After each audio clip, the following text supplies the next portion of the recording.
ఈరోజు మనం చెప్పుకోబోయే ప్రాముఖ్యమైనటువంటి అంశం పేరేటంటే, నీవున్న స్థలంలో నుంచి నీవు లేవాలి.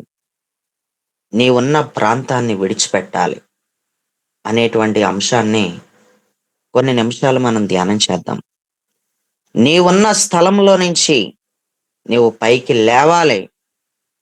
నీవున్న ప్రాంతమును నీవు తప్పకుండా విడిచిపెట్టాలి అనేటువంటి అంశంలో నుంచి పరిశుద్ధాత్ముడు అసలు ఏం మాట్లాడాలనుకుంటున్నాడో అనేది ఇక్కడ దేవుడు నడిపింపు ఇప్పుడు గూగుల్ మీట్‌లో ఏ విధంగా ఉంటుంది? దేవుడు ఏ విధంగా నడిపిస్తాడో చక్కగా మనందరం కూడా వినవచ్చు. Praise the lord. రెండవ సమూయేలు గ్రంథం 11వ అధ్యాయం మొదటి వచనాన్ని గనక చదివితే అక్కడ ఇలా వసంత రాసుంది. కాలమున రాజులు వసంత కాలమున ఆ! రాజులు యుద్ధమునకు బయలుదేరు సమయమున దావీదు యోవాబును అతని వారిని ఇశ్రాయేలీయులు అందరినీ పంపగా వారు అమ్మోనీయులను సంహరించి రబ్బా పట్టణమును ముట్టడి వేసిరి. అయితే దావీదు యెరూషలేమునందు నిలిచెను. వసంత కాలమున, వసంత కాలమున అంటూ మొదలుపెట్టాడు. వసంత కాలమునంట రాజులు యుద్ధమునకు బయలుదేరే సమయమంట అది. అసలు వసంత కాలమునే రాజులు ఎందుకు యుద్ధానికి బయలుదేరాలి? రాజులు యుద్ధానికి బయలుదేరే సమయం ఇంకే సమయం లేదా?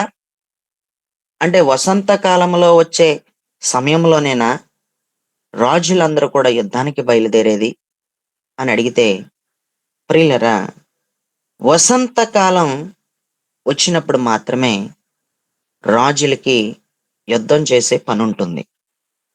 అసలు ఎందుకు వసంత కాలమునే యుద్ధానికి బయలుదేరేవారు అని అడిగితే, వసంత కాలంలో యుద్ధాలు జరగటానికి ఏదైనా ఒక ప్రాముఖ్యమైన కారణం ఉంది అంటానికి ఏదీ లేదు. ఏదైనా ఒక ప్రాముఖ్యమైన కారణం, ఇది చాలా ఇంపార్టెంటు. వసంత కాలంలో రాజులందరూ కూడా యుద్ధానికి బయలుదేరటానికి ఇది చాలా ప్రాముఖ్యమైనటువంటి సమయం. ఈ సమయంలో ఇది జరుగుతుంది. లేకపోతే ఈ సమయంలో అది జరుగుతుంది. లేకపోతే ఈ సమయంలో ఇలాంటి లాభాలున్నాయి, అలాంటి లాభాలున్నాయి అనటానికి ప్రాముఖ్యమైన ఈ లాభాలంటూ ఏమీ లేవు. కానీ ప్రియులరా, ఈ యొక్క వసంత కాలంలోనే యుద్ధాలు జరగడానికి గల కారణం ఏంటంటే, పరిస్థితులు అనుకూలంగా ఉంటాయని. అంతేకాకుండా వాళ్ళ రహదారులు కూడా చాలా చక్కగా ఉంటాయని. ఆనాడు వసంత కాలమునే యుద్ధాలు చేయడానికి బయలుదేరినట్టుగా మనందరం కూడా చూస్తా ఉన్నాం. దేవుడికి స్తోత్రం. ఆ వసంత కాలంలోనే ఎందుకు యుద్ధాలకెళ్ళేవారు అని ఇంకా మనం చెప్పుకుంటే, చలికాలంలో ఉండే మంచు ప్రతికూల వాతావరణాన్ని మరి యుద్ధాన్ని చాలా కష్టతరం చేసేస్తదని ప్రతికూల వాతావరణం. రాజులు ఏం చేసేవారంటే వసంత కాలంలోనే యుద్ధానికి వెళ్ళేవారు. అంటే వసంత కాలం అంటే ఏంటో కూడా మనకి బాగా తెలిసుండాలి. వసంత కాలం గురించి కొన్ని ప్రాముఖ్యమైనటువంటి విషయాలు మనం చక్కగా వినగలిగితే గనక మనకి వసంత కాలం మీద ఒక అవగాహన ఖచ్చితంగా వస్తుంది. వసంత కాలంలో యుద్ధాలు జరగటానికి గల కారణం ప్రియులరా, ఏదైనా ఒక ప్రాముఖ్యమైన కారణం అంటూ ఏమీ లేదు. చలికాలం తర్వాత పరిస్థితులు అనుకూలంగా ఉంటాయని మాత్రమే వసంత కాలంలో రాజులు యుద్ధానికి వెళ్ళేవారు అని మనం బాగా జ్ఞాపకం చేసుకోవాలి. వసంత కాలం అనే మాటకి అర్థాలేంటి? వసంత కాలాన్ని, వసంత కాలంలో పరిస్థితులు ప్రజలకి ఎలా ఉన్నాయి? లేకపోతే ఇది వసంత కాలం అని ఎలా గుర్తుపట్టాలి అనంటే, కొన్ని ప్రాముఖ్యమైనటువంటి మాటలు చెప్పి నేను ముగిస్తాను.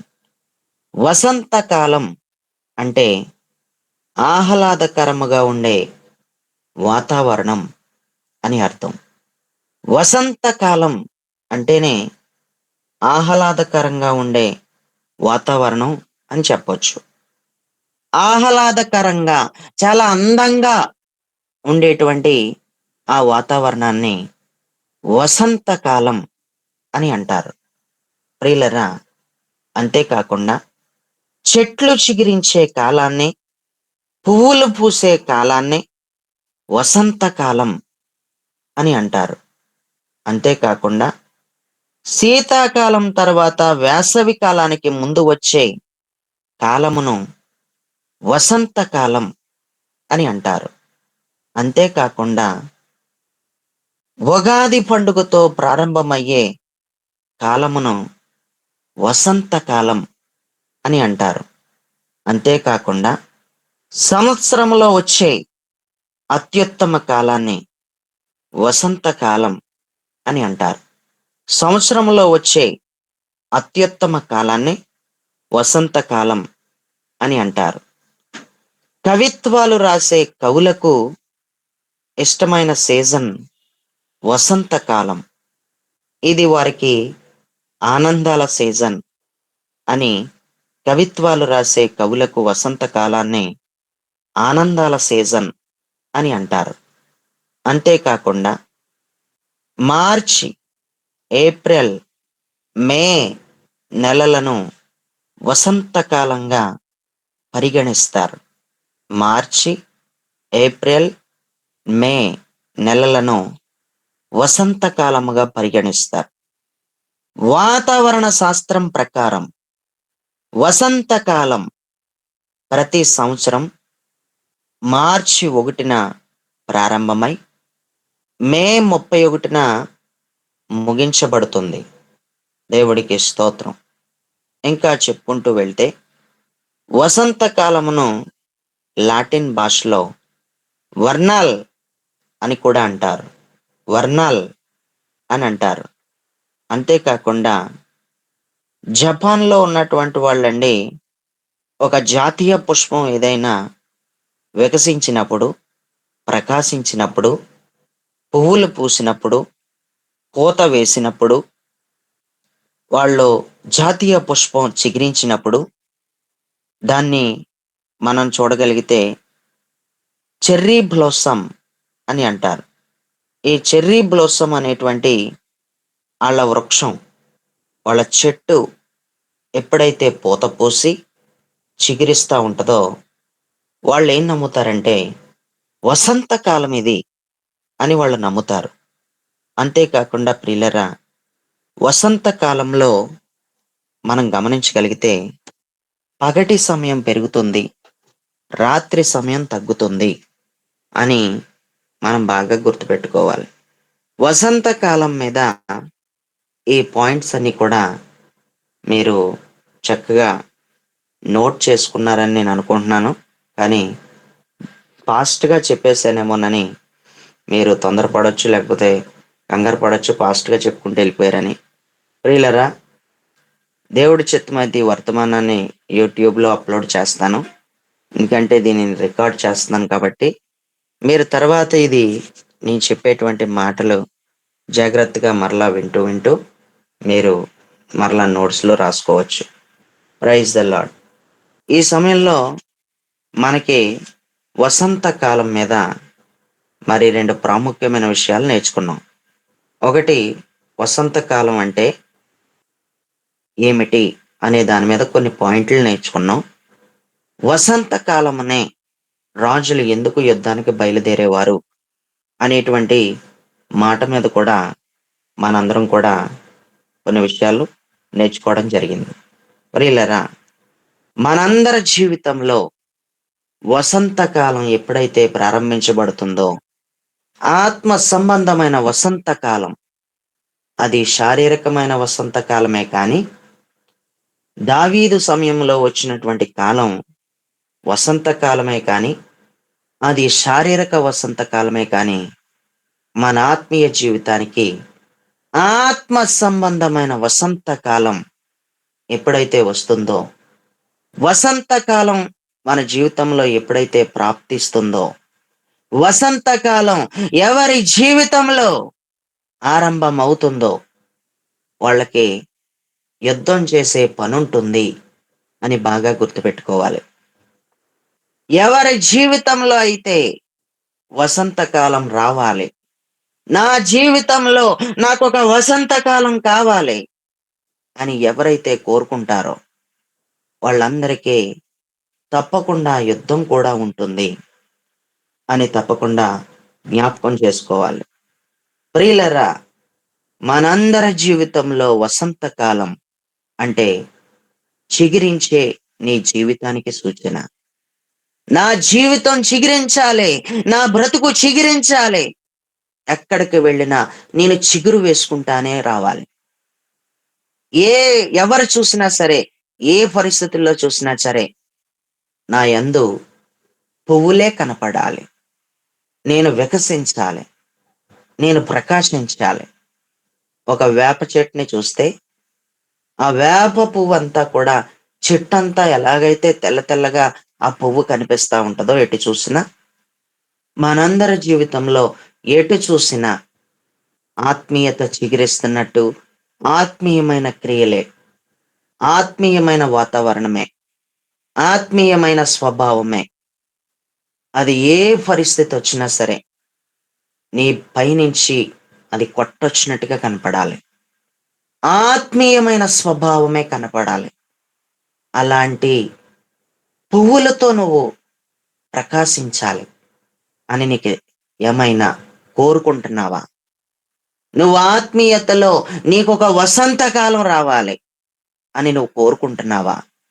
నువ్వు చిగురించాలి ఆత్మీయతలో.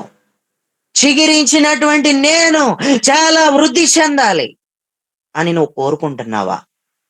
ఎక్కడ చూసినా నా జీవితంలో ఇది ఆత్మ సంబంధమైన వసంతకాలం అని ప్రతి ఒక్క వ్యక్తి గుర్తుపట్టాలి అని నువ్వు కోరుకుంటున్నావా?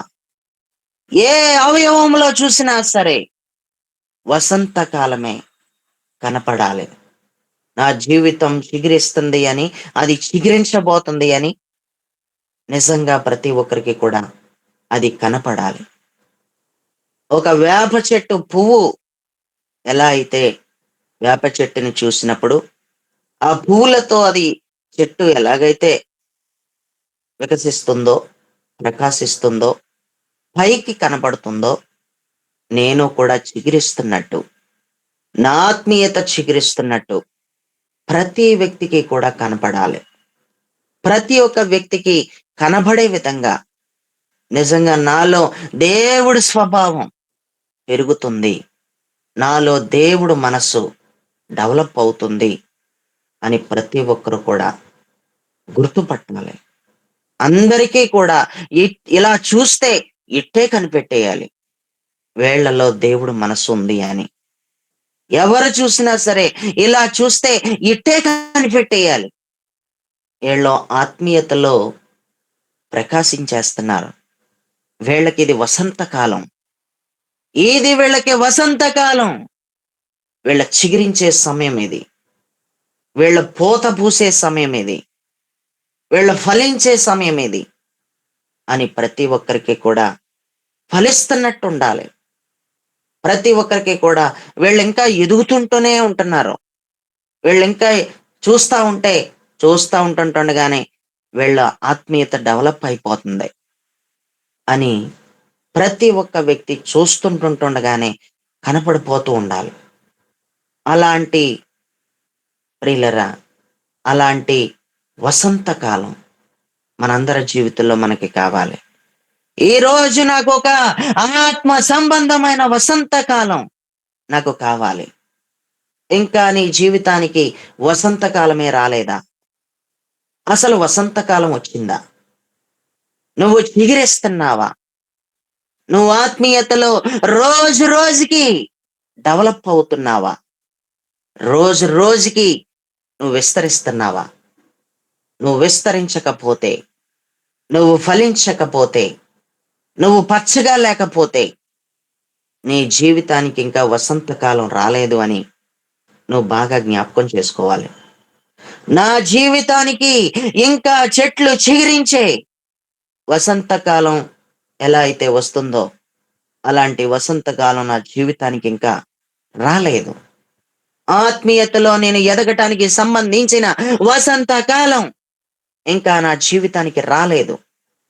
నా జీవితంలో నేను ఎదుర్కోలేదు అని నీకు అనిపిస్తే, నీ జీవితానికి వసంతకాలమే లేకపోతే నీకు యుద్ధాలు చేసే పని కూడా లేదు అని నీకు జ్ఞాపకం చేస్తున్నాను. నీకు యుద్ధాలు చేసే పని ఉంది అంటే నీ జీవితంలో యుద్ధానికి ముందర వసంతకాలం అనే వాతావరణంలో నువ్వు బ్రతికిన వ్యక్తివై ఉండాలి. నీ జీవితంలో ఎదురవ్వే ప్రతి విధమైనటువంటి యుద్ధానికి ముందర ఆత్మ సంబంధమైన వసంతకాలం ఏదో వచ్చి ఉండాలి. ఆత్మ సంబంధమైన వసంతకాలం ఎవరి జీవితంలో అయితే వచ్చేస్తుందో వాళ్ళకి యుద్ధాలు చేసే పని ఉంటుంది అని జ్ఞాపకం చేసుకోవాలి. వసంతకాలమనే యుద్ధాలు చేసే పని ఉంటుంది. వసంతకాలం ఎవరి జీవితంలో అయితే ఉంటుందో ఖచ్చితంగా నీ దారులు రహదారులే. నువ్వు చేయలేని యుద్ధం కాదది. ఖచ్చితంగా నువ్వు యుద్ధం చేసేస్తావు. నువ్వు బెదిరిపోయే సమయం కాదది. నువ్వు భయపడే సమయం కాదది. నువ్వు నిలబడే సమయం అది. ఎందుకంటే వసంతకాలానికున్న పవర్ అలాంటిది. వసంతకాలానికున్న శక్తి అలాంటిది. నువ్వు ప్రకాశిస్తూ ఉండే నీ ఉత్సాహానికి ఉండేటువంటి ఆ విధానం అంతా కూడా, ఆ యాక్టివ్ తనం అంతా కూడా, ఆ వసంత కాలానికి సంబంధించినటువంటి ఆ వాతావరణమే నువ్వు చాలా సులువుగా కత్తులు తిప్పగలవు. ఆత్మ సంబంధంగా నువ్వు చెలరేగిపోగలవు. ఆమేన్. అది వసంత కాలంలోనే జరుగుతుంది. వసంత కాలంలో నాకు యుద్ధాలేవి వద్దు అని నువ్వు అనుకున్నప్పుడు ప్రియులరా, నీ జీవితంలో ఇంక ఏ కష్టాలు వచ్చినా సరే నువ్వు యుద్ధం చేయలేవు. నీవు ఏ యుద్ధాలు కోరుకున్నా, అసలు సిసలైన యుద్ధాలు ఏవైనా నీ జీవితంలో రావాలంటే, అసలు సిసలైన యుద్ధాలతో నువ్వు ముందుకెళ్ళాలంటే ఖచ్చితంగా నేను చెప్తున్నాను, నువ్వు చిగురిస్తున్నప్పుడే యుద్ధం జరుగుతుంది. దానికి ఇదే సూచన. నువ్వు ఎప్పుడైతే ఫలిస్తావో, నువ్వు ఎప్పుడైతే వికసిస్తావో, నువ్వు ఎప్పుడైతే నిజముగానే నీ యందు పూతలు కనపడతాయో, ఎప్పుడైతే నీ యందు చిగురు కనిపిస్తుందో, ఎప్పుడైతే నువ్వు పువ్వులు పూస్తున్నట్టు పైకి కొట్టొచ్చినట్టుగా ప్రతి ఒక్క వ్యక్తికి ఎప్పుడైతే కనిపిస్తావో, అప్పుడే నీకు యుద్ధాలు కూడా ఉంటాయి. ఇంకా నీ బ్రతుకులో అసలు సిసలైన యుద్ధాలే లేవు. ఖచ్చితమైన యుద్ధమే గనక నీకు వస్తే అసలు నువ్వు నిలబడలేవు. నీ జీవితానికి అసలు సిసలైన యుద్ధాలే కాదు నువ్వు చేసే యుద్ధాలు. ఆ యుద్ధాలు నేనేమంటానంటే వసంత కాలానికి సంబంధించిన యుద్ధాలు కాదై. వసంత కాలంలో జరిగే యుద్ధాలు కూడా కాదంటాను నేను. వసంత కాలంలో జరగబోయే యుద్ధాలు ఏవైతే ఉంటాయో, నువ్వు చిగిరిస్తున్నప్పుడు, నువ్వు ఆత్మీయంగా ఫలిస్తున్నప్పుడు, దేవుడికి దగ్గరవుతున్నప్పుడు, నువ్వు ఎప్పుడైతే నీ జీవితంలో వసంత కాలాన్ని కలిగి ఉంటున్నావో అప్పుడు వచ్చే యుద్ధాలు మాత్రమే అసలు సిసలైన యుద్ధాలు అని నువ్వు బాగా గుర్తుపట్టాలి. ప్రియులరా, ఈరోజు నాకు యుద్ధం వద్దు, నాకు యుద్ధం వద్దు అనుకుంటే ఎలా కుదురుతుంది? నాకు యుద్ధం వద్దు అని ఎప్పుడైతే అనుకుంటావో, నాకు వసంతకాలం వద్దు అనుకున్నట్టే. నేను ఫలించాలి, నేను పచ్చగా ఉండాలి, నేను చిగిరించాలి, నేను పువ్వులు కూడా పూస్తూ వికసించాలి అని ఆ వికసించే విధానం కూడా నాకు వద్దు అని నువ్వు అనుకున్నట్టే. నువ్వు అలాగ అనుకుంటున్నట్టే యుద్ధాలు వద్దు అనుకుంటే. ప్రియులరా, మనలో ప్రతి ఒక్కరికి కూడా యుద్ధాలు కావాలి. ప్రతి ఒక్క వ్యక్తి జీవితంలో యుద్ధం జరగాలంటే, ప్రతి ఒక్క వ్యక్తికి తన ఎదుట ఒక యుద్ధం ఉందని కనబడాలంటే ఒకటే సూచన. అసలు సిసలైన యుద్ధానికి ముందర వసంతకాలం అనేటువంటి చిగురు నీ జీవితంలో ఎప్పుడైతే ఉంటుందో ఖచ్చితంగా యుద్ధాలతో నీకు సంబంధం ఉంటుంది. చిగురించే ఏ సమయంలోనైనా సరే యుద్ధం నాకు అవసరం లేదు అని సొమ్మసిల్లిపోయి, నువ్వు కలవరపడిపోయి, ప్రియులరా, అణిగిపోకూడదు. నువ్వు కృంగిపోకూడదు. ఏ మాత్రం కూడా భయపడకూడదు, వెనకడుగు వేయకూడదు అని నేను నీకు జ్ఞాపకం చేస్తున్నాను. నీకు అపవాది ద్వారా ఖచ్చితంగా అసలు సిసలైన యుద్ధాలు నువ్వు ఎదుర్కోవాలి. అపవాది నీతో యుద్ధం చేయడానికి యుద్ధ రంగంలోకి దిగితే నువ్వు కూడా వసంత కాలంలో వాడితో యుద్ధ రంగంలోకి, యుద్ధ భూమిలోకి కూడా నువ్వు కూడా దిగాలి. అది నీకు అనుకూల సమయమే. ఆ వసంత కాలములో నువ్వు పోరాడగలిగే, యుద్ధం చేయగలిగే ఆత్మీయత నీకుంటుంది. ఎందుకంటే నువ్వెప్పుడైతే ఆత్మీయతలో చికిరించేస్తున్నావో ఖచ్చితంగా యుద్ధం చేసే సామర్థ్యం కూడా నీకుంటుంది. కత్తిని ఎలా తిప్పాలో నీకు తెలుసు. ఎప్పుడు ఏ వాగ్దానం తీసి బయటికి, వాగ్దానం అనే కత్తులు బయటికి తీసి, ఎప్పుడు ఏ వాగ్దానం అనే కత్తులు బయటికి తీసి వాడాలో నీకు తెలిసిపోతుంది. ఎప్పుడు ఏ కత్తి తీసి ఎలా తిప్పాలో నీకు తెలిసిపోతుంది. వాగ్దానాలకి సంబంధించిన ఆయుధములు ధరించుకొని నువ్వు నిలబడేది ఎప్పుడు అంటే వసంత కాలంలోనే. నువ్వు చిగిరించే సమయంలోనే నిలబడగలవు. నువ్వు చిగిరించే సమయంలోనే నిలబడకపోతే ఇంకెప్పుడు నిలబడతావు? నువ్వు ఫలించే సమయంలోనే, నీకు ఎదురయ్యే యుద్ధాల టైంలో నువ్వు అప్పుడే నిలబడకపోతే నువ్వు ఇంకెప్పుడు నిలబడతావు? ప్రియులరా, బాధ రానంత వరకు అందరూ చెప్తారు కబుర్లు. నోటికొచ్చిన మాటలో అందరూ చెప్తారు. ప్రియులరా, సమస్య రానంత వరకు అందరూ చెప్తారు. అందరూ ధైర్యం చెప్తారు. అందరూ ఇది చెప్తారు.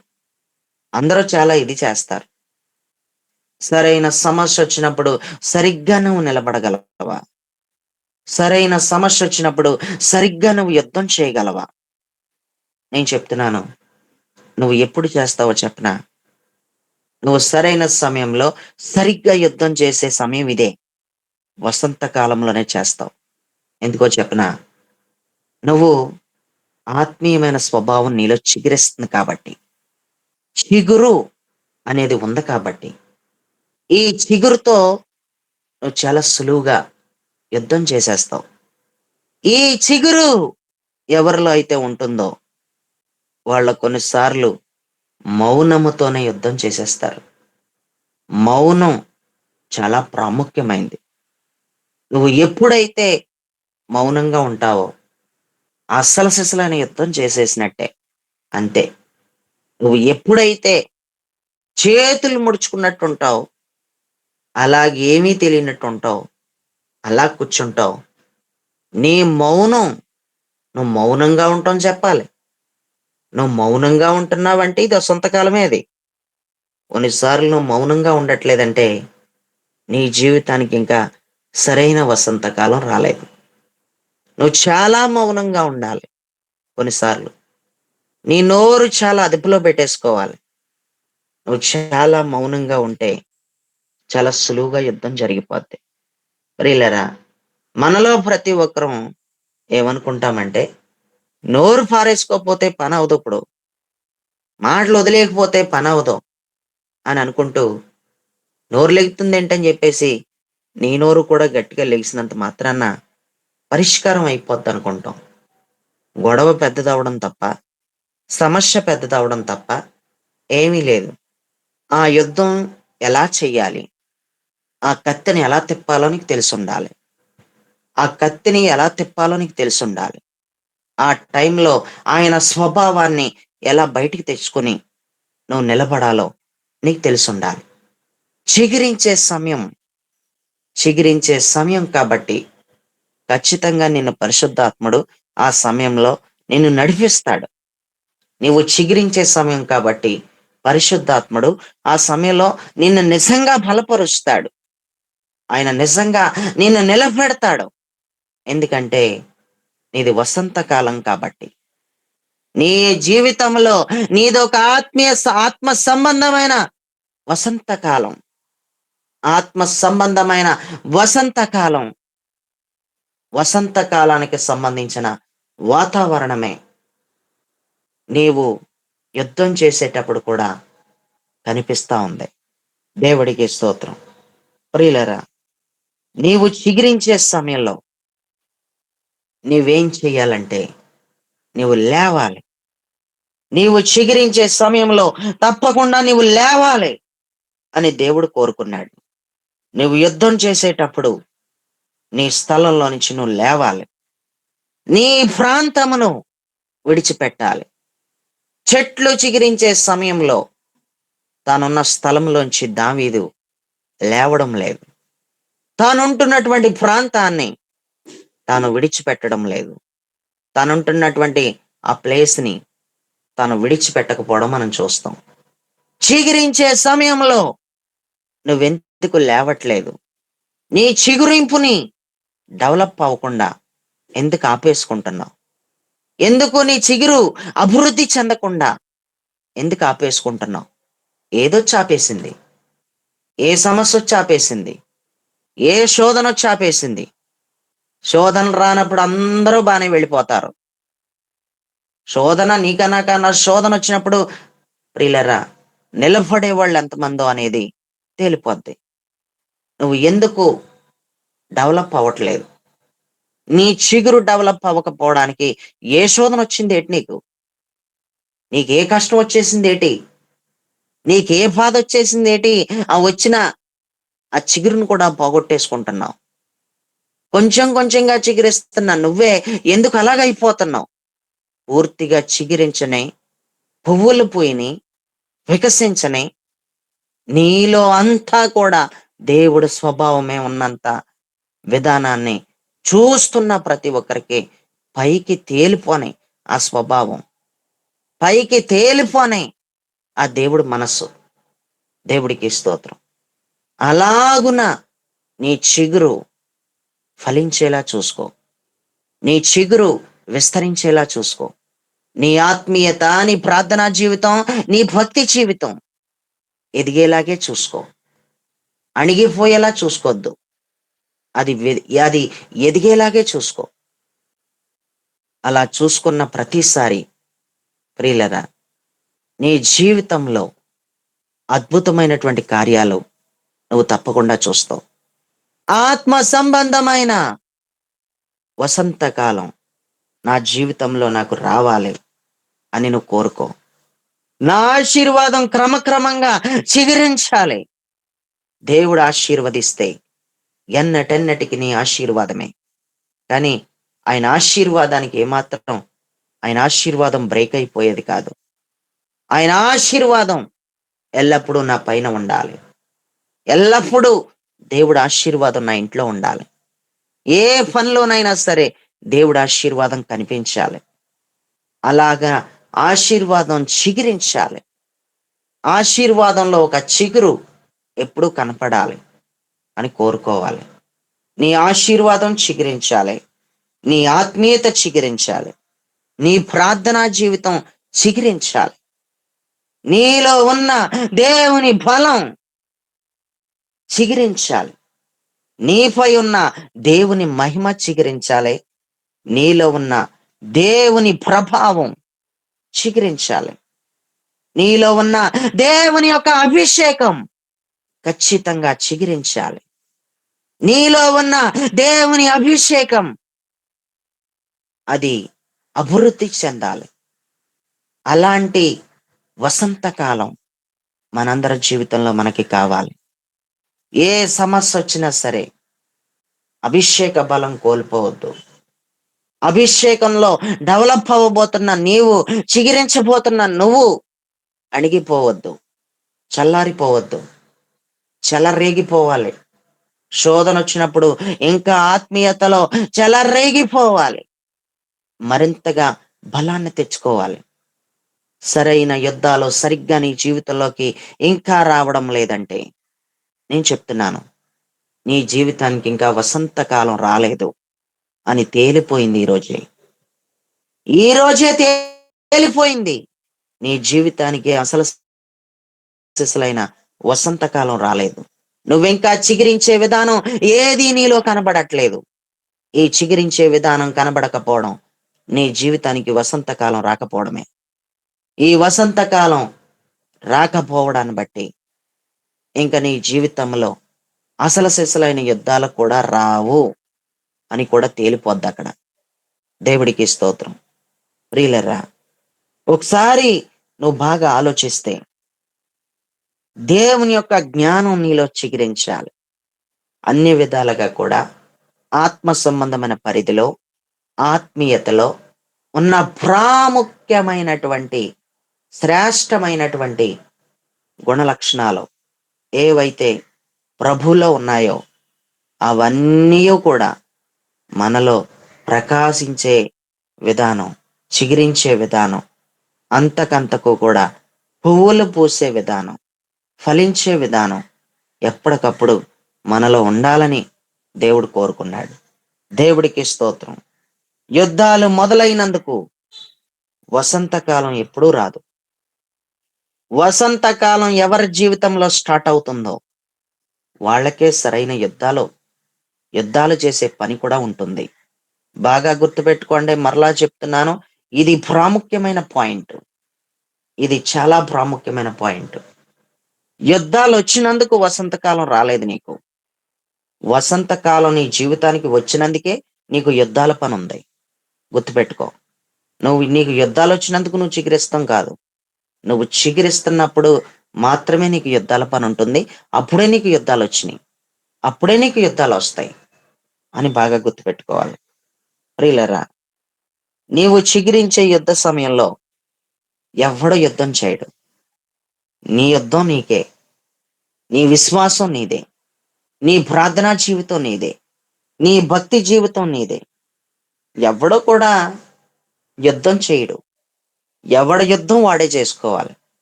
ఎవడ కడుపు నిండటానికి ఎవడ కడుపుకి వాడు ఎలా తింటున్నాడో, ఎవడ దాహం తీరడానికి ఎవడికి వాడే మంచినీళ్ళు ఎలాగైతే తాగుతున్నాడో, ఎవడ చిగిరింపు వాడిదే, ఎవడ వసంతకాలం వాడిదే, ఎవడ యుద్ధం కూడా వాడిదే అని బాగా గుర్తుపెట్టుకోవాలి. నేను చిగురిస్తాను అని యుద్ధానికి మీ అమ్మని తొయ్యకూడదు. యుద్ధం చేసి పెట్టు కాస్త అని అనకూడదు.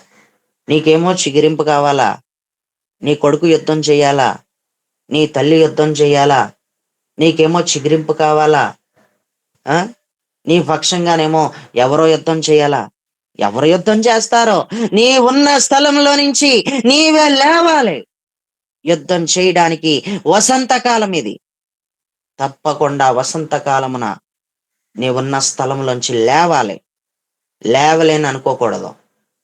నేను ఫలిస్తాను, నేను అభివృద్ధి చెందుతాను, నేను చిగురిస్తున్నాను కాబట్టి నాకు ఈ యుద్ధం జరిగేదే అందుకు నాకు అని చిగురింపు అయితే కావాలి నీకు.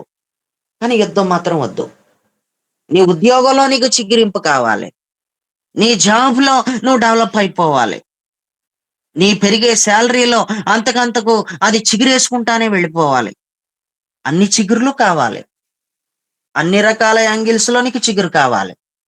అన్ని కోణాలలో నీకు చిగురు కావాలి. నువ్వు చిగురించాలి. కానీ నీకు యుద్ధం మాత్రం వద్దు. ఏదైనా అడగండి బ్రదర్, మాకు యుద్ధం మాత్రం వద్దు, మాకు చిగురింపే కావాలి అంటే నీది భక్తి ఏంటంటాను నేను. నీది భక్తి ఏంటి అసలు? నీది ఒక భక్తేనా అని అయితే అంటాను నేను.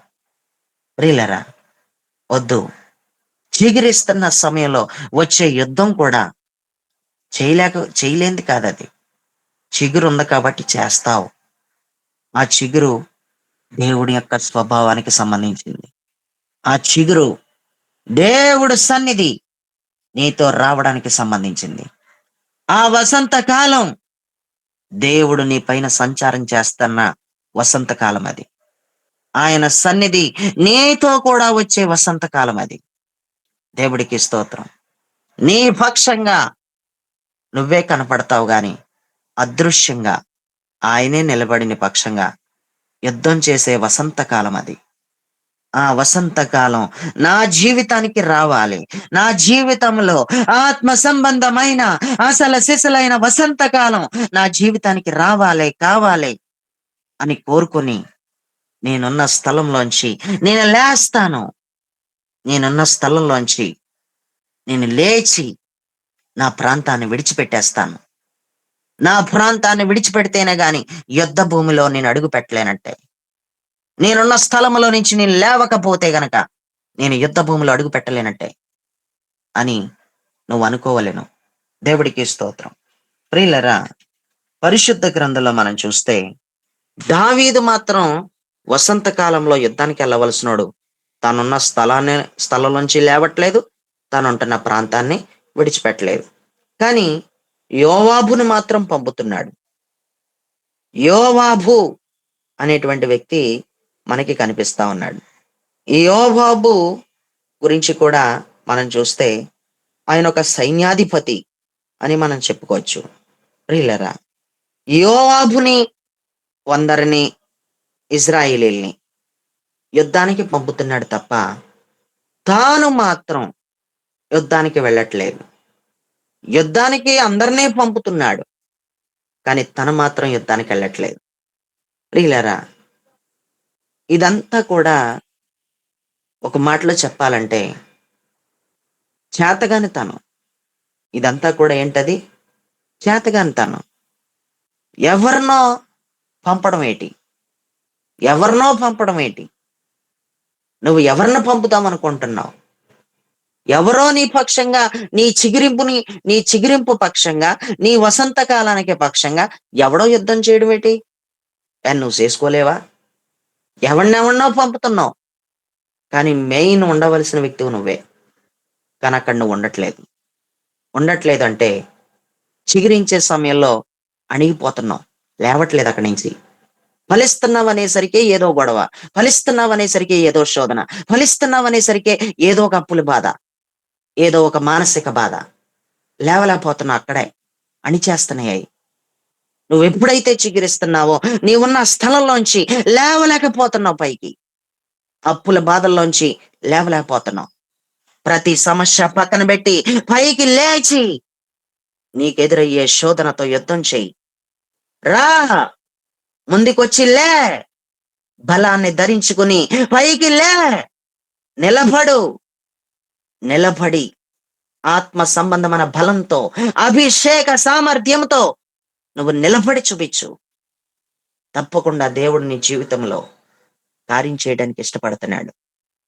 యుద్ధం మాత్రం నువ్వే చేసుకో. చిగురింపు అనేది నీకే కాబట్టి, నీ చిగురింపు నీదే కాబట్టి నీ యుద్ధం నీదే. నా చిగురింపు నాదే కాబట్టి నా యుద్ధం నాదే. నా యుద్ధం నాదే. నీ తిండి నేను తిని పెడితే నీ కడుపు నిండదు కదా. నువ్వు తింటేనే నీ కడుపు నిండుతుంది.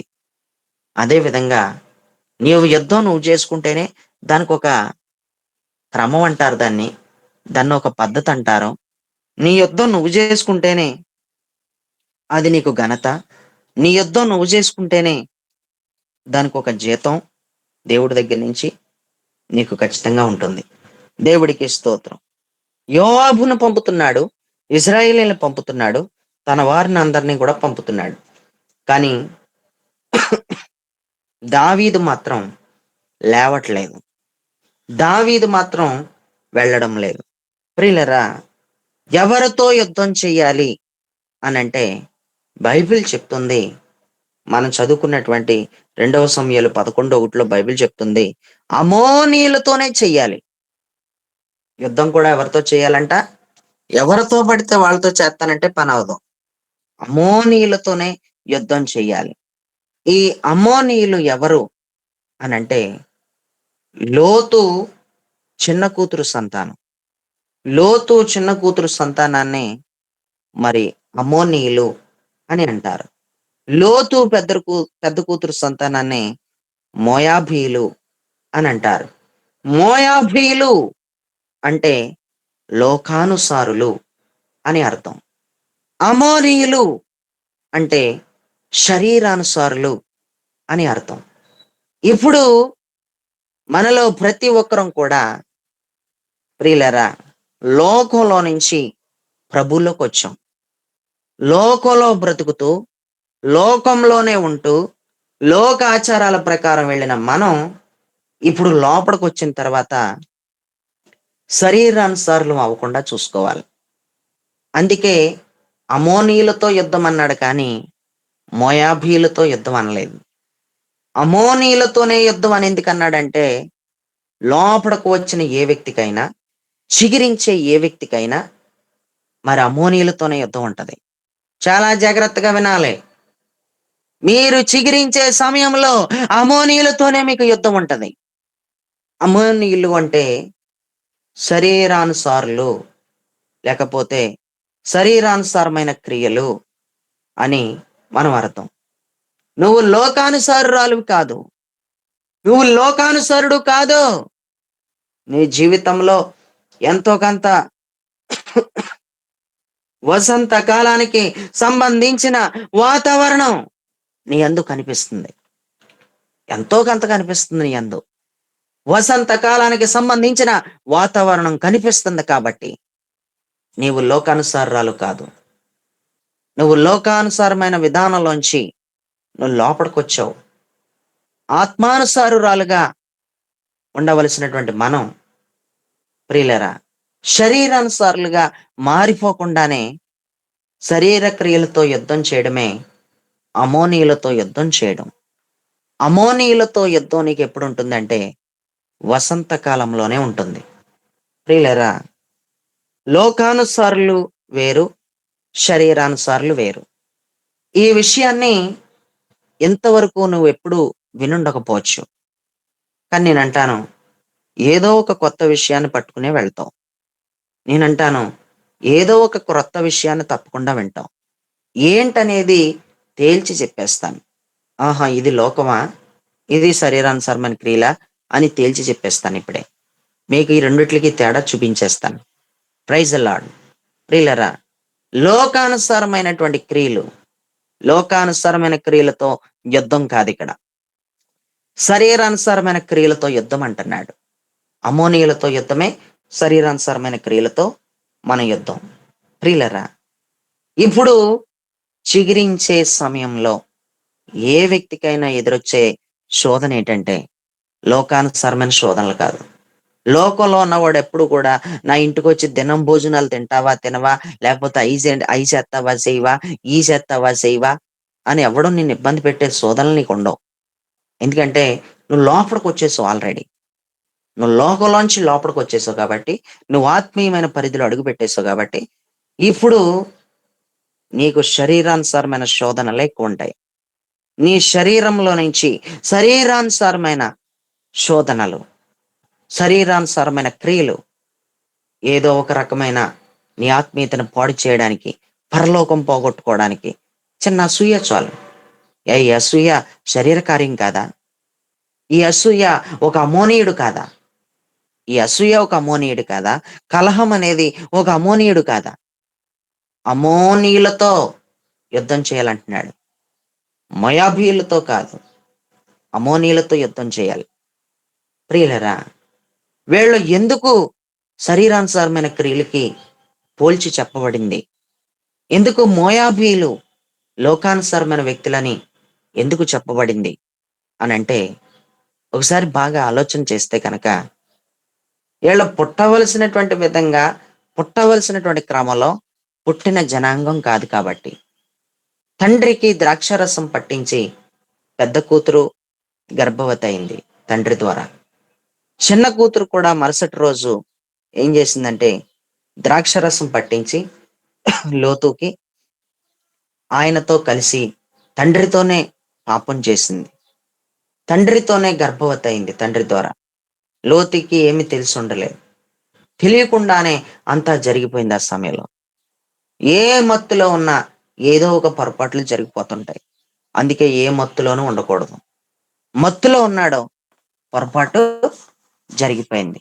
అందుకు తండ్రి ద్వారా పుట్టుకొచ్చినటువంటి సంతానం లోతు తండ్రి ఆ లోతు కూతుర్లు నిశ్చయంగా తండ్రి ద్వారా వచ్చినటువంటి సంతానాన్ని వాళ్ళు కలిగి ఉన్నట్టు మనం చూస్తాం. వాళ్ళ తండ్రి ద్వారా గర్భవతులై ప్రియులరా వాళ్ళు భూమి మీదకి జనాల్ని మరి తీసుకొచ్చినట్టుగా, ఇద్దరు జనాంగాలను తీసుకొచ్చినట్టుగా మనం చూస్తాం. ఒక వరస వాయి క్రమబద్ధంలో పుట్టినటువంటి పిల్లలు కాదు వీళ్ళు. మొయాబీలు కానీ, అమ్మోనీయులు కానీ, ఒక వరస వాయి ప్రకారం పుట్టినటువంటి వ్యక్తులైతే కాదు. ఈ రోజు కూడా వరుసకే ఏమవుతారో తెలియకుండానే పెళ్ళిళ్ళు చేసేసుకుంటాం. వరుసకే అన్నయ్య, అన్నయ్య అంటూ పెళ్లి చేసేసుకునే వ్యక్తుల్ని మనం చూస్తాం. వరుసకే ఖచ్చితంగా సొంత అన్నయ్య అని తెలిసినప్పటికీ కూడా పెళ్ళిళ్ళు చేసుకునేవాళ్ళున్నారు. సొంత చెల్లవుతది అని తెలుసున్నప్పటికీ కూడా చిన్నమ్మ కూతురు నాకు చెల్లవుతది అని తెలుసున్నా కూడా ఒక వరుస వాయి లేకుండా చేసేసుకునే విధానాలు కూడా చాలా మందిని మనం చూస్తాం. అనేక రకాల జనాంగాలు భూమి మీదకి రావటం మనం చూస్తాం. లోతు పెద్ద కూతురు ద్వారా, చిన్న కూతురు ద్వారా ఒక వరుస వాయి లేని ప్రియులారా ఒక క్రమబద్ధమైన పిల్లలు పుట్టలేదు. అందుకే వాళ్ళ శత్రువులుగా మారారు. వాళ్ళ లోకానుసారులుగా మారారు. వాళ్ళ శరీరానుసారులుగా వాళ్ళు మారినట్టుగా మనం చూస్తా ఉన్నాం. దేవుడికి స్తోత్రం. ప్రియులరా, పరిశుద్ధ గ్రంథంలో ఒక మాట బాగా మనం ఆలోచన చేస్తే, లోకానుసారమైన క్రియల్లోంచి ఆత్మానుసారమైన క్రియల్లోకి వచ్చినటువంటి పాత నిబంధనలో ఉన్న సౌల్ని మనం చూస్తా ఉన్నాం. ఆయన ఒక ఆత్మానుసారమైన క్రియల్లోకి వచ్చేసాడు. అతను ఒక ఆత్మానుసారుడిగా మారిపోయాడు. దేవుడు మనిషిగా మారిపోయాడు. రాజుగా ఆయన అభిషేకించబడ్డాడు. అలాంటి రాజు ఇప్పుడు శరీరానుసారమైన క్రియలను చంపమంటే ఆయన ఏం చేయలేదంటే చంపలేదు. అమాలేకీలతో చేయలేదు. యుద్ధం చేయలేదు అంటే తిను కూడా శరీరానుసారుడు అయిపోయాడు కాబట్టి శరీరానుసారమైన క్రియలతో తాను యుద్ధం చేయలేకపోయాడు. అమోనీయులతో ప్రియులరా, అమోనీయులతో యుద్ధం చేయలేకపోయాడు. తానున్న స్థలంలోంచి తను లేవలేకపోయాడు. తానుంటున్నటువంటి ప్రాంతంలోంచి తను లేవలేకపోయాడు. ఎందుకు ఇలా ఉండిపోయాడు అంటే యుద్ధం చేయలేకపోయాడు. తన జీవితంలో ఎంత వసంతకాలం కనపడుతుందో, సౌలు జీవితంలో ఎంతో వసంతకాలం, సౌలు జీవితంలో ఎంతో ఫలింపు, సౌలు జీవితంలో ఎంతో చిగిరింపు, సౌలు జీవితంలో ఎంతో ఫలింపు మనం చూసేస్తాం. కానీ అతను మాత్రం యుద్ధం చేయలేదు. యుద్ధ సమయం వచ్చినప్పుడు తను ఇలా అనుకోవాలి, కానీ అనుకోలేదు. ఎలా అనుకోలేదు? నేను చిగురిస్తున్న సమయం ఇది, నేను డెవలప్ అవుతున్న సమయం ఇది, నేను అభివృద్ధి చెందుతున్న సమయం ఇది. ఇలాంటి సమయంలో నేను యుద్ధం చెయ్యాలి అంటూ తాను యుద్ధం చేయలేదు. తాను ఎప్పుడైతే యుద్ధం చేయలేకపోయాడో ప్రియులరా, తానున్న స్థలంలో నుంచి తాను ఎప్పుడైతే తాను లేవలేదో, తానుంటున్న ప్రాంతాన్ని తాను ఎప్పుడైతే విడిచిపెట్టలేదో, అతని జీవితంలో ఆ చిగురింపు కాస్త ఫలించలేనిదిగా మారిపోయి, ఆ చిగురింపంతా కూడా తొలగిపోయినట్టు, అది ఎండిపోయినట్టు మనం చక్కగా చూస్తాం. పాత నిబంధన గ్రంథంలో ఉన్న సౌలు జీవితంలో ఉన్న అద్భుతమైన వసంత కాలాన్ని ఆ సౌలు తానున్న స్థలంలోంచి తను లేచి యుద్ధం చేయకపోవడాన్ని బట్టి ఆ చిగురింపుని, ఆ వసంతకాల వాతావరణాన్ని పోగొట్టుకున్నాడు. ప్రియులరా, క్రొత్త నిబంధనలో ఉన్న సౌలు జీవితానికి వస్తే గనక, క్రొత్త నిబంధనలో ఉన్న సౌలు నీవు లేచి తిన్ననదనబడిన వీధిలోకి వెళ్ళు అంటే వెలుగు చేత తాకబడినటువంటి క్రొత్త నిబంధనలో ఉన్న సౌలు దమస్క్ గేట్ దగ్గర లేచి తానున్న స్థలాన్ని విడిచిపెట్టి, తానుంటున్న ప్రాంతాన్ని విడిచిపెట్టి తాను తిన్ననదనబడిన వీధిలోకి వెళ్ళినట్టుగా మనం చూస్తున్నాం. ప్రియులరా, వాస్తవానికి తానున్న స్థలంలోంచి తాను లేచాడు. తానుంటున్న ప్రాంతాన్ని తాను విడిచిపెట్టి ప్లేస్ మార్చాడు. అందుకే అతని జీవితంలో ప్రియులరా అద్భుతమైనటువంటి చిగురు, ఎంత చిగురో, ఎంతెంత చిగురు కనిపించేస్తుందో, ఎన్ని పత్రికలు రాసేసాడో, ఎంతమందిని కట్టేస్తున్నాడో, ఎంతమందిని నిలబెట్టేస్తున్నాడో, అనేకమైన మర్మములు, అనేకమైన విషయాలు బోధించేశాడు. అంతగా డెవలప్ అయిపోయాడు. చిగురు అంతగా వేసుకుంటూ వెళ్ళిపోయింది అనమాట. ఎందుకో తెలుసా? ఎందుకు అంత డెవలప్ అయిపోయాడో తెలుసా? తనున్న ప్రాంతాన్ని విడిచిపెట్టాడు. తనున్న స్థలాన్ని విడిచిపెట్టాడు. అమోనీయులతో యుద్ధం చేశాడని మనం చెప్పొచ్చు. ఆమేన్. అమోనీయులతో యుద్ధం చేసి తను గెలిచాడు. శరీర క్రియలతో యుద్ధం చేసి తను గెలిచాడు కాబట్టి తను అనేక విషయాలు దేవుని గూర్చి చెప్పగలిగాడు. క్రొత్త నిబంధనలో ఉన్న సౌలన్నా లేచాడు కానీ పాత నిబంధనలో ఉన్న సౌలు లేవలేదు. ప్రియులరా, మోయాబీయులతో యుద్ధం చేయడం సులువే అవ్వచ్చు కానీ అమోనీయులతో యుద్ధం చేయడం సులువు కాదు. శరీర క్రియలతో యుద్ధం చేయడం అంటే అంత చిన్న విషయం కాదది. శరీర క్రియలతో యుద్ధం చేసే ఏ వ్యక్తి అయినా సరే అన్ని విషయాల్లో తను ధైర్యం తెచ్చుకుని లేచి నిలబడిపోవాలంతే. పైకి నిలబడిపోవాలంతే. నిలబడిపోయి ప్రతి శోధనను తన్నేయాలంతే. ప్రతి శోధనను తన్నేయాలి. మనుషులు తన్నేత్తం కాదు. తన్నేననుకో ఎక్కడ పడతావో తెలుసా? గోడ అవతల పడతావు చూసుకో మరి అని ఏదో మనుషుల్ని అంటాం కాదు. అవన్నీ ఉత్తమాటలే గాని తన్నితే ఒక అడుగు దూరంలో కూడా పడాడు నువ్వు నిజంగా తన్నినా. అర్థమైందా? ఒక అడుగు దూరంలో కూడా పడడు ఏ వ్యక్తి కూడా. మరి తన్నితే గోడ అవతల పడతావు మరి అని అంటున్నావు. శోధనలను తన్ను, ప్రతి సమస్యని తన్ను, తన్నడానికి లే పైకి, ప్రతి శరీర క్రియలను తన్నటానికి లే, ప్రతి అమోనీయుణ్ణి తన్నటానికి ఆత్మ సంబంధమైన బలంతో పైకి లేస్తే గనక నిజంగా నీ చిగురు, నువ్వున్న స్థలాన్ని విడిచిపెట్టగలిగితే గనక, నువ్వున్న ప్రాంతాన్ని నువ్వు విడిచిపెట్టగలిగితే గనక నీ చిగురు విస్తరిస్తదే. నీతో ఉన్న దేవుడి సన్నిధి మరింత బలంగా మారిపోతదే. మరింత ఎక్కువగా ఆయన సన్నిధి నిన్ను వెంటాడుతదే. మరింత ఎక్కువగా ఆయన సన్నిధి నీతో కూడా వస్తదే. వసంత కాలంలోనే నీకు యుద్ధాలుంటాయి. వసంత కాలంలో నీకుండే యుద్ధాలు మోయాబీయులతో కాదు, అమోనీయులతో యుద్ధాలుంటాయి. లోకానుసారమైన క్రియలతో కాదు, శరీరానుసారమైన క్రియలతో నీకు యుద్ధాలు ఎక్కువ ఉంటాయి. అవి చాలా భయంకరమైనవి. అలాంటి వాటితో నువ్వు యుద్ధం చేయాలి. ఆ యుద్ధం చేసే సామర్థ్యం కూడా నీలో చిగురిస్తున్న ఆయన స్వభావం ద్వారా నీకు కలుగుతుంది. నీలో చిగురిస్తున్న ఆ దేవుడు మనసు ద్వారా నీకు కలుగుతుందని చెప్పి నేను నీకు జ్ఞాపకం చేస్తున్నాను. ఈరోజు వసంతకాలం అంటే ఏంటో తెలుసుకున్నావు. ఈరోజు వసంత కాలంలోనే యుద్ధాలు ఎందుకు జరుగుతాయో కూడా, ఎందుకు జరగాలి అసలు అనేది అది కూడా తెలుసుకున్నావు. నీ రహదారులు సరిగ్గా ఉంటాయి. నువ్వు వెళ్ళే దారులన్నీ కూడా చాలా కరెక్ట్గా ఉంటాయి. నువ్వు వెళ్ళే దారుల్లో ఖచ్చితంగా నువ్వు చేయగలిగిన విధంగానే నీకు యుద్ధం ఉంటుంది. ఎందుకంటే దేవుడి స్వభావం నీతో ఉంటుంది కాబట్టి పరిశుద్ధాత్ముడు నీకు తప్పకుండా హెల్ప్ చేస్తాడు. పరిశుద్ధాత్ముడు నీకు నిజంగానే సహాయం చేస్తాడు. ప్రియులరా, కాబట్టి నా జీవితానికి ఒక వసంతకాలం కావాలి. అసలు సిసలైన యుద్ధాలు వసంతకాలం ద్వారా, వసంతకాలమును బట్టి వచ్చే యుద్ధాలు నాకు కావాలి. కానీ నాకు యుద్ధాలు కాదు, వసంతకాలమును బట్టి వచ్చే యుద్ధాలే అసలు సిసలైన యుద్ధాలు. యుద్ధాన్ని బట్టి వసంతకాలం రాలేదు. వసంతకాలమును బట్టే యుద్ధాలు స్టార్ట్ అయినాయి. అది అమోనీలతో స్టార్ట్ అయినాయి అంటూ జ్ఞాపకం చేసుకుని ధైర్యం తెచ్చుకుని మనందరం కూడా ప్రియులరా యుద్ధ భూమిలో అడుగు పెడదాం. నీవున్న స్థలాన్ని విడిచిపెట్టి యుద్ధం చేయనని ఎన్నాళ్ళు అంటావు? యుద్ధ భూమిలోకి రా.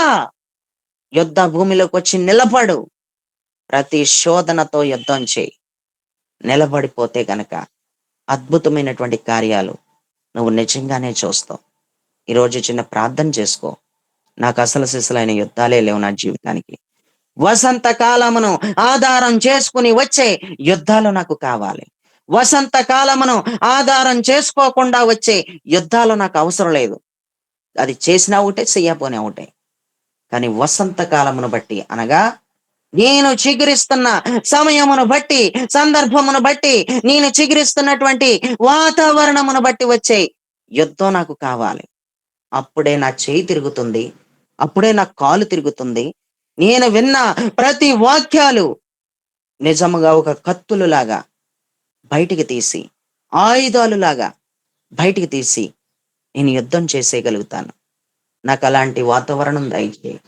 నాకు అలాంటి ఆత్మ సంబంధమైన వాతావరణం, అలాంటి వసంతకాలం నాకు దయచేయి అని నువ్వు దేవునిని అడగగలిగితే గనక దేవుడు నీకు సహాయం చేస్తాడు. దేవుడు కృప చూపుతాడు. దేవుడు ఈ కొద్ది మాటలను దీవించి, ఆశీర్వదించి, ఫలింప చేయునుగాక. ఆమేన్. ఆమేన్.